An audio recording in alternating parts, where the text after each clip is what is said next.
What is up, 7th grade? This is lesson 8. Our objective is how do you work with fractions and percents, and how do you measure with inches.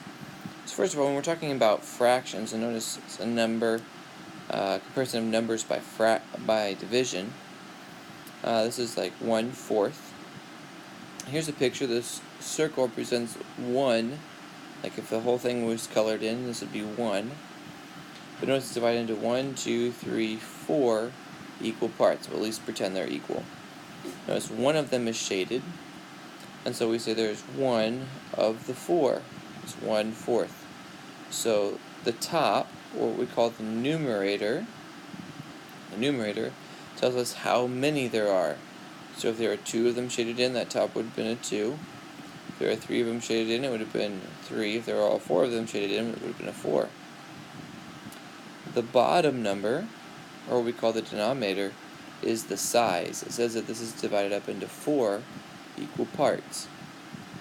I think of the denominator and think of down in the basement. Down is the denominator. So hopefully that might help you remember which one's the numerator and the denominator. A percent describes a whole as though there were 100 parts, even if there's some other number of parts. The denominator, quote unquote, of a percent is always 100. So this up here is 25%, because it would be 25, 50, 75, 100. Right? So it would be 25 out of 100. And we write percents with this little percent symbol here. Okay? A mixed number includes an integer and a fraction. So this here, notice this is a whole one colored in, a whole one colored in, a whole one colored in, and 2/3 of one colored in. So this we would write as 3 and 2/3. This is what we call a mixed number because it mixes fractions and integers. Remember, integers are just like 1, 2, 3, and also -1, -2, -3, etc. Alright, so it says what fraction of this circle is not shaded? So what fraction of the circle is not shaded? So I'm noticing here that there are 1, 2, 3 of them that are not shaded. So I'm going to put the 3, since it's saying how many are not, on top. And as I count, there's 1, 2, 3, 4, 5 pieces altogether. So that means it's divided into 5 pieces. So it's 3/5. So what fraction of this circle is not? So it says fraction. Where's the fraction? It says what percent of the circle is not shaded. So I already have it as a fraction, right? But now I need it as a percent. So I'm going to think of it as 3/5, and I need to get that denominator to be something with 100 on the bottom. So think about 5 times what gives you 100? Well, 5 times 20 gives you 100, so I'm going to multiply both the top and the bottom by 20. 3 times 20 is 60, so this is going to be 60%. So make sure you're paying attention to what it's asking. Is it asking for a fraction, or is it asking for a percent? Half of a whole is what percent of a whole? So think about maybe if you want to think of a circle that's half shaded in. That's going to be, if the whole thing was 100, half of 100 is 50. So I should use a different color. So half a whole is going to be 50%. You could also do the same process if you wanted. Half, right, is 1 over 2. Multiply 2 times what gives me 100.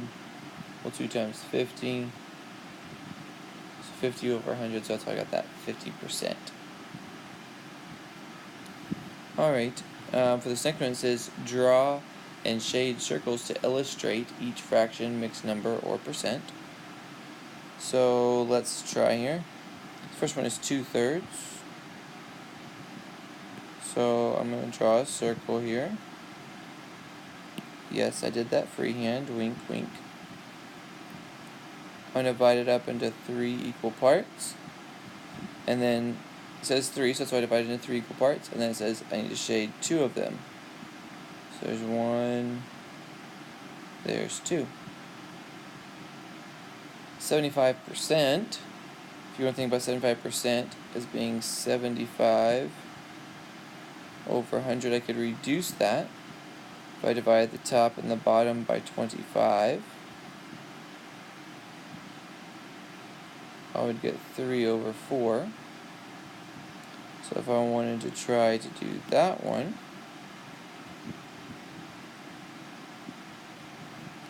this one I'm going to want to divide it into 4 pieces. I'm going to shade in 3 of them. 1, 2, 3. This next one is 2 3/4. So here's a hole.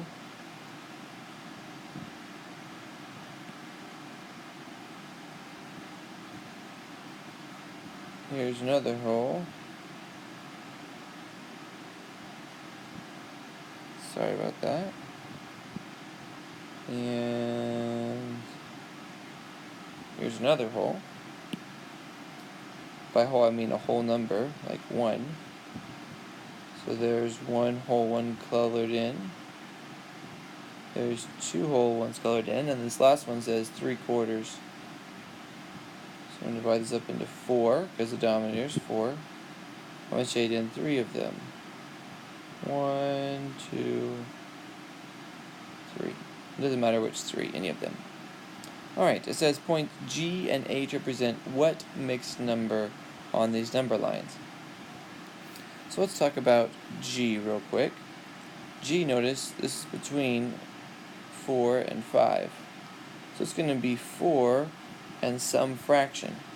Notice there is 1, 2, 3 parts here, and it's after 2 of them, right? There's 2 here and 1 here. Together there's 3. So this is going to be 4 and 2/3, since this whole thing here is divided into 3 pieces. On H here, it's going to be a mixed number of 13 and some fraction here. Notice there's 1, 2, 3, 4 pieces between the whole numbers, so it's going to put a 4 down here. And it's on the line after just one of them. So it's going to be 13 and 1/4. Alright, now let's talk about an inch real quick. If I wanted to measure something, if you look at a tape measure at a ruler, which you might want to do, notice there's a whole bunch of lines. And so for right now, I'm just going to think of this as at 0, and this right here is at 1 inch. Now it's nice whenever it comes to an exact inch, but if we want to be more accurate, sometimes we'll divide that into 2. And we say this is 1 of 2. Because this whole thing is divided into 2 pieces. From here to here is 1 of them. Now if we want to be more accurate than that, we'll divide this into 4ths, into 4 equal pieces. 1, 2, 3, 4 equal pieces. Okay? So in here we mark as 1/4.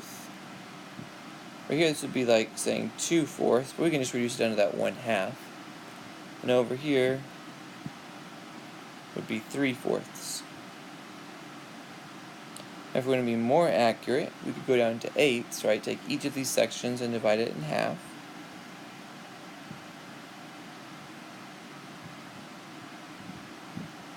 So right here is going to be 1/8. This would be 2/8. But really we just write it as 1/4 because we're going to reduce that down. Right here would be 3/8. This would be 4/8. But again, we'd still want to stick with that 1/2. This is 5/8. 6/8, but we want to stick with the 3/4. 7/8, and over here is 8/8. And then if we want to be more accurate than 8ths, then we can go to 16ths, dividing this whole inch into 16 pieces. So that means take each one of these 8ths and divide it in half.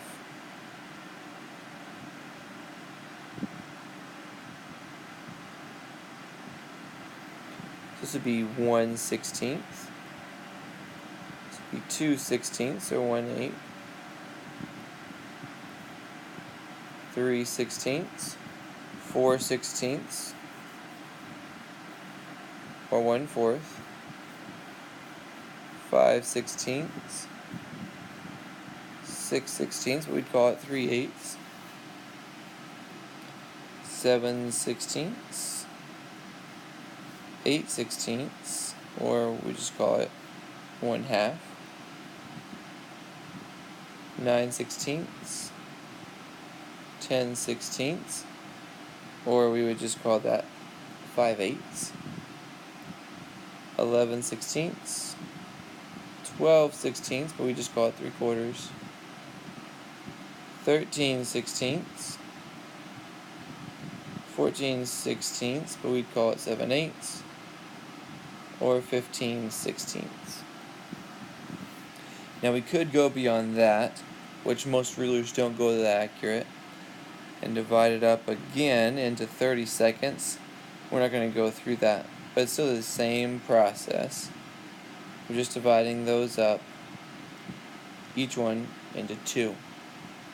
And so this is how you would read a measuring tape or a ruler, is with these numbers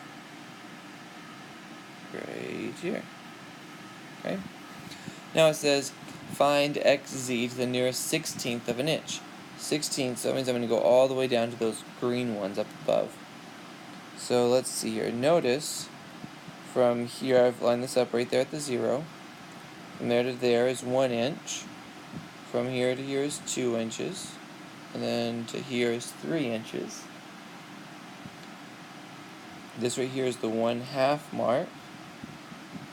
This is the 1/4 mark. 1/8. 3/8.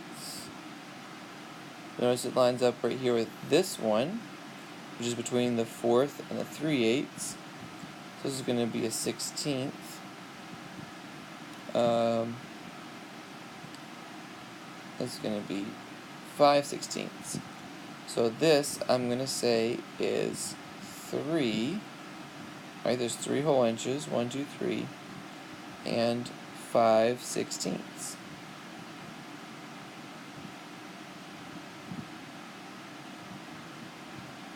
Now if we want to do this one more time, same idea here. This now we're looking for xy.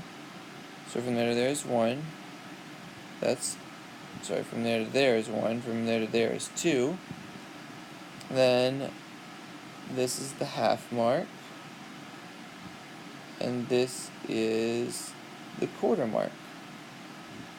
So even if I'm going to the nearest 16th of an inch, since it's lining up right there with the 1/4, I would say 2 1/4 of an inch.